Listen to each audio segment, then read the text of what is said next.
สวัสดีครับมาชมแนวทางสูตรน้อย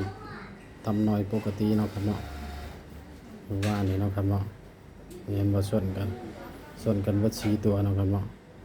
มันก็มา3มา2เนาะครับเนาะตัวเด่นเนาะที่ว่าเขาเนาะครับเนาะมาเมื่อนี้เอาตัวเด่นๆนี่เนาะครับ9 บวก 3เนาะครับเนาะ9 บวก 3นี่ได้2เนาะ2ลดลงแต่1ไหลลดลงเนาะ3 1 0 9เนาะครับสูตรที่2ก็เอา3มาเนาะครับเนาะ3 4 53 4 5แล้วก็2เนาะครับเนาะส่วน2เนาะครับเนาะครับ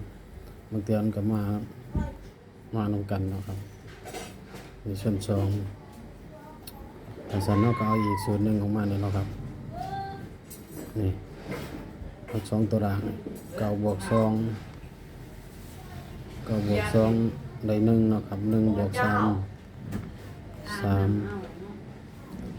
1 บวก 3เป็น4 5 6 7เนาะครับเนาะ4 5 6 7เนาะส่วน4กับ5เนาะครับเนาะนี่มีสูตรวิ่ง3สูตรนี่เนาะครับเนาะมื้อนี้ส่วน2 4 5เนาะครับเนาะส่วน2 4 5เนาะครับเนาะส่วน3ตัวเองเนาะครับเนาะนี่ง่ายๆเนาะครับเนาะ